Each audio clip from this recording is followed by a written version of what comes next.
Hello साथियों, Gujarat board का 12th का रिज़ल्ट आ चुका है। सीईटी का रिज़ल्ट आ चुका है। जेईई मेंस का रिज़ल्ट आ चुका है। अब अधिकतर विद्यार्थी इस इक्वेशन पर काम करने लगे हैं कि हम कहाँ पर, कौन से कोर्स में, कौन से कॉलेज में और किस तरह से आगे बढ़ें।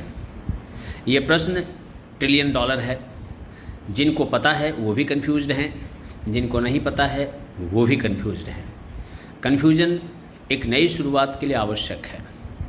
एक कदम चलता हूँ, 1000 राहें खुल जाती हैं।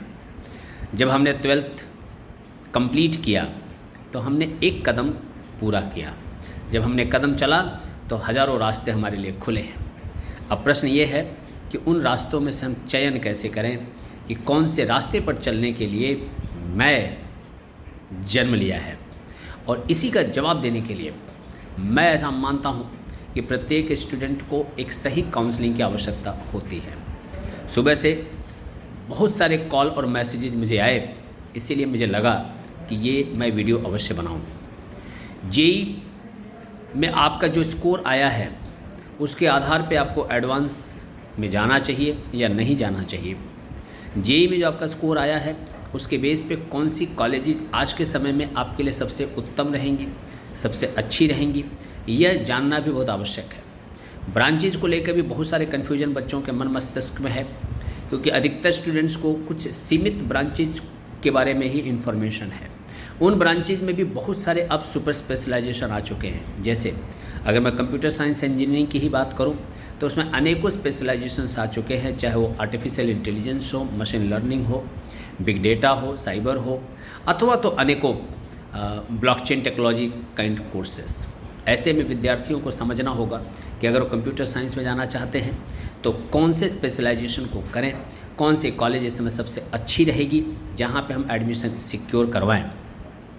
इसी के साथ यदि बच्चे को ऐसा है कि मैं मैकेनिकल पढ़ूं या ऑटोमोबाइल में जाऊं, एरोनॉटिकल में जाऊं, या मैं एग्रीकल्चरल टेक्नोलॉजी में जाऊं, बायोटेक्नोलॉजी में जाऊं, ऐसे अनेकों तरह के कन्फ्यूजन बच्चों के मन में है।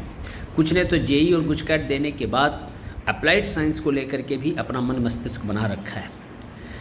ऐसे में हम आगे कैसे बढ़ें, हम फार्मेसी में जाएं या न जाएं, हम किस तरह से दूसरे कोर्सेज़ के बारे में सोचें न सोचें, ऐसे अनेकों प्रश्न हमारे सामने हैं।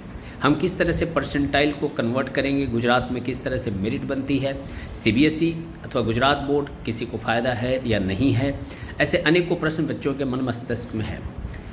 कॉलेज सिलेक्शन को लेकर के भी एक प्रश्न विद्यार्थियों के मन में रहता है कि मैं कॉलेज सिलेक्शन कैसे करूं। बहुत बार कॉलेज सिलेक्शन में बच्चे सिर्फ कॉलेज की रेटिंग देखते हैं। मेरा ऐसा मानना है कि उसके साथ साथ में आप कॉलेज के बाद क्या करना चाहते हैं वो भी अवश्य सोचें। वन ऑफ दी क्राइटेरिया में जो मेजर क्राइटेरिया बच्चे कंसीडर करते हैं उसमें से एक प्लेसमेंट अवश्य है, लेकिन बहुत सारे स्टूडेंट्स अब्रोड जाना चाहते हैं। अब्रोड अगर आप बेहतरीन ऑर्गेनाइजेशंस में पढ़ना चाहते हैं तो अगेन जीआरई, जीमैट जैसी एग्जामिनेशन आती हैं। भारत में अगर आपको मैनेजमेंट कोर्सेज करने हैं कॉलेज के बाद में तो सीएटी और अनेकों मैनेजमेंट के टेस्ट आते हैं जिसकी प्रिपरेशन करनी रहती है। अगर आपको मास्टर्स करना है तो गेट की प्रिपरेशन भारतवर्ष में आगे पढ़ाई करने के लिए आवश्यक है। पीएसयूज में यदि आपको काम करने की इच्छा है तो अगेन गेट कहीं ना कहीं एक बड़ा रोल प्ले करता है। ऐसे में इन एग्ज़ाम्स की प्रिपरेशन के लिए कहीं ना कहीं हम ऐसी जगह पर एडमिशन लें जहाँ पे इस तरह की सुविधा हो ताकि हम एग्ज़ाम्स की प्रिपरेशन कर सकें। बहुत सारे बच्चों के मन मस्तिष्क में डिफेंस सेक्टर भी एक प्रायोरिटी रहती है। सो डिफेंस सेक्टर में जाने के लिए भी क्या प्रिपरेशन करना चाहिए, कैसे प्रिपरेशन करना चाहिए, वो भी एक आवश्यक चीज़ हो जाती है कॉलेज डिसाइड करने में। कुछ स्टूडेंट्स अब्रोड में खास करके यूरोप की तरफ जाना चाहते हैं, जर्मनी, इजराइल, इस तरह के देश उनकी प्रायोरिटी में हैं। ऐसे में वहाँ के लिए हम कॉलेज के साथ साथ में क्या प्रिपरेशन करें और जहाँ पे हमने कॉलेज सेलेक्ट किया है वहाँ पे वो फैसिलिटीज़ अवेलेबल हैं कि नहीं हैं, ये जानना बहुत ज़रूरी है। ऐसे में ये अनेकों इक्वेशंस को इकट्ठा करके हम डिसीजंस लेते हैं। मेरा ऐसा मानना है कि करियर काउंसलिंग कोर्स को लेके, कॉलेज को लेकर के, हमारे मेरिट को ध्यान में रख करके बहुत आवश्यक हो जाता है। कुछ स्टूडेंट्स ड्रॉप लेने के भी मूड में हैं कि यदि हम ड्रॉप ले लें तो क्या अगले साल बेहतर परफॉर्म कर पाएंगे। यह भी एक बहुत ही चिंता का विषय भी नहीं है, क्योंकि चिंता का विषय इसलिए नहीं है क्योंकि ये कहीं ना कहीं इंडिसिसिव इश्यू है। इसके ऊपर डिस्कशन किया जा सकता है और डिस्कशन करके हम डिसाइड कर सकते हैं कि ड्रॉप लेना चाहिए या नहीं लेना चाहिए। बहुत सारे स्टूडेंट्स ड्रॉप लेने के बाद बहुत अच्छा रिजल्ट लेके आते हैं और एक बड़ा प्रोपोर्शन ऐसा भी है कि ड्रॉप लेने के बाद स्कोर नीचे भी जाता है। ऐसे में यह डिस्कशन करना बहुत आवश्यक हो जाता है कि आप ड्रॉप लें या ना लें। यह भी एक महत्वपूर्ण विषय है। बहुत बार फाइनेंशियल एस्पेक्ट भी एक महत्वपूर्ण रोल प्ले करता है, क्योंकि आप कॉलेज तो सिलेक्ट कर रहे हैं पर वहाँ का फ़ी आप अफोर्ड कर पाएंगे या नहीं कर पाएंगे, क्योंकि मैटर 1 साल का नहीं है, 4 साल के कोर्स का है प्लस 4 साल हॉस्टल, दोनों मिला करके एक बड़ा एक्सपेंसिव एक्सरसाइज बनता है। ऐसे में फाइनेंशियल एस्पेक्ट भी देखना बहुत आवश्यक है। हमको ये भी देखना रहेगा कि जिस कोर्स को मैं सिलेक्ट कर रहा हूँ वो आज हो सकता है कि मार्केट में बहुत डिमांड में दिख रहा हो, लेकिन 4 साल के बाद जब मैं बाहर निकलूँगा पढ़ाई करके उस समय उसकी मार्केट सिनेरियो क्या रहेगी, ये जानना बहुत आवश्यक हो जाता है। ऐसे में कॉलेज सिलेक्शन, ब्रांच सिलेक्शन, हर एक चीज़ बहुत महत्वपूर्ण है।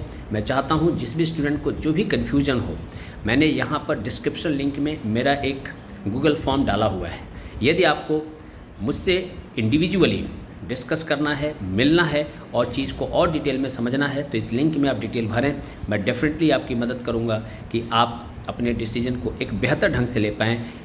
ऐसी मेरा आपके सामने एक प्रपोजल है और मुझे पूरा विश्वास है कि आप इस प्रोसेस में जाकर एक बेहतर ऑर्गेनाइजेशन में, बेहतर इंस्टीट्यूट में, बेहतर कोर्स में एडमिशन ले पाएंगे।